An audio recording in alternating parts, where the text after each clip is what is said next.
Երկաթը մեր օրգանիզմի համար կենսական նշանակություն ունեցող միկրոտար է։ Այն անհրաժեշտ է հեմոգլոբինի արտադրության համար։ Սա սպիտակուց է, որը թթվածինը տեղափոխում է թոքերից դեպի մարմնի բոլոր օրգանները եւ հյուսվածքները։ Ահա թե որքան կարևոր տարր է այն։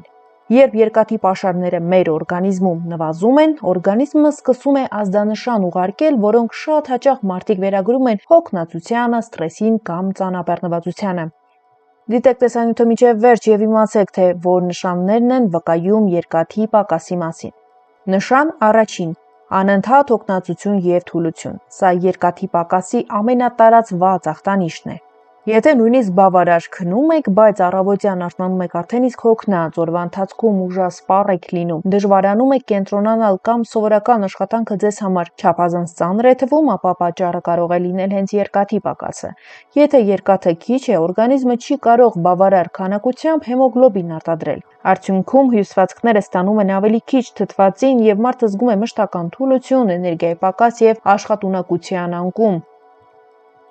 Երկրորդ շատ տարածված ախտանշանն է մաշկի գունատություն։ Եթե դեմքը, շուրթերի ներսի հատվածը կամ կոպերի ներքին մասը սովորականից ավելի գունատ են դարձել, դա կարող է խոսել երկաթի պակասի մասին։ Արյան կարմիր գույնը հենց հեմոգլոբինն է տալիս։ Երբ հեմոգլոբինի մակարդակը նվազում է, մաշկը կորցնում է առողջ վարդագույն երանգը եւ դառնում է ավելի բաց կամ ավելի գունատ։ Բժիշկները հաճախ առաջին հերթին հենց այս նշանին են ուշադրություն դարձնում անեմիա կասկածելու համար։ Անեմիան սակավարյունությունն է։ Երրորդ ախտանշանը շնչահեղձություն կամ արագ սրտխփոց։ Եթե աստիճաններով բարձրանալիս կամ նույնիսկ թեթև ֆիզիկական ակտիվության ժամանակ շնչակտուր եք լինում, պատճառը կարող է լինել թթվածնի անբավարար տեղափոխումը։ Եթե հեմոգլոբինը քիչ է, սիրտը ստիպված է ավելի արագ աշխատել հյուսվածքներին անհրաժեշտ թթվածինը հասցնելու համար։ Արդյունքում կարող են առաջանալ սրտխփոցի զգացում, շնչահեղձություն, երբեմն նույնիսկ գլխապտույտ։ Եթե նախկինում հեշտությամբ կատարել եք ֆիզիկական աշխատանք, իսկ այժմ արագ եք հոգնում, ապա արժե ստուգել արյան ցուցանիշները։ Չորրորդ ախտանշանը մազաթափություն եւ եղունգների փխրունություն։ Երկաթի պակասը հաճախ առաջին հերթին արտահայտվում է արտաքին տեսքի փոփոխություններով։ Մազերը կարող են սկսել ավելի ինտենսիվ թափվել, կորցնում են փայլը, դառնում են բարակ, թույլ։ Եղունգները դառնում են փխրուն, շերտավորվում են կամ հեշտությամբ կոտրվում։ Սա պայմանավորված է նրանով, որ օրգանիզմը սահմանափակ երկաթի պաշարները ուղղում է կենսական կարևոր օրգաններին, իսկ մազերն ու եղունգները երկրորդական նշանակություն են ստանում եւ դառնում են փխրուն, թույլ եւ անորակ։ Երրորդ ախտանշանը տարօրինակ ցանկություններ եւ համային փոփոխություններ։ Երկաթի արտահայտված պակասի դեպքում որոշ մարդկանց մոտ առաջանում է ոչ սննդային նյութեր ուտելու ցանկություն։ Օրինակ՝ սառույց ուտելու, կավ, կավիճ, հող կամ օսլա ուտելու ցանկություն։ Այս երևույթը հայտնի է պիկա անվամբ եւ հաճախ կապված է երկաթի դեֆիցիտի հետ։ Բացի այդ, կարող են փոխվել նաեւ համային նախասիրությունները։ Կարող է առաջանալ նաեւ լեզվի ցավոտություն կամ բերանի անկյուններում ճաքեր։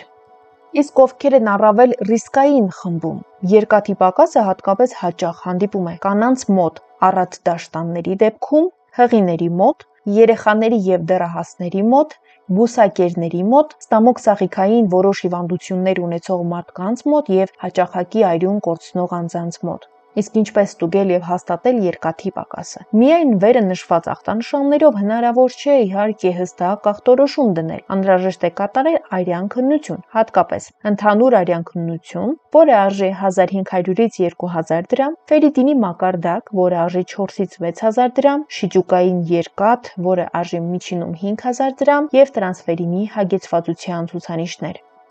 Ֆերրիտինը համարվում է օրգանիզմի երկաթի պաշարների ամենակարևոր ցուցանիշներից մեկը։ Եթե ձեզ մոտ ախտորոշվել է երկաթի պակաս, ինչպես կարելի է սննդի միջոցով լրացնել դրա պակասը։ Երկաթով հարուստ մթերքներն են՝ տավարի միսը, տավարի լյարդը,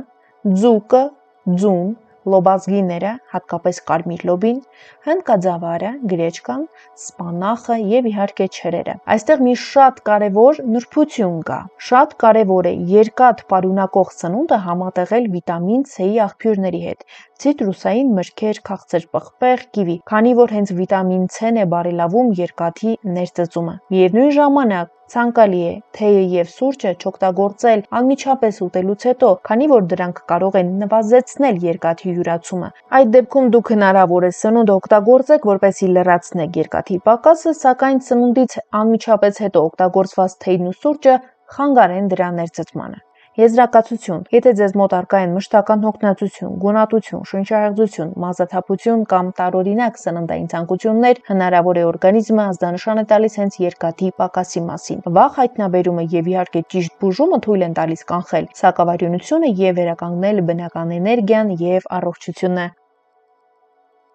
Հարգելի հետևորդներ, այս թողարկման համար պատրաստել ենք այսքանը։ Եթե տեսանյութը օգտակար էր, հավանեք այն դնելով լայք, նաև գրեք մեկնաբանություն։ Արդյոք ունեք նման ախտանշաններ, ստուգել եք արյան մեջ երկաթի քանակը։ Մեկնաբանությունների հատվածում կարող եք նաև առաջարկել նոր թեմաներ մեր առաջիկա թողարկումների համար։ Բացի այդ, բաժանորդագրվեք մեր ալիքին, որպեսզի բաց չթողնեք հաջորդ հետաքրքիր տեսանյութերը, որոնք ձեր առողջության մասին են։ Առողջ եղեք, մինչ նոր հանդիպում։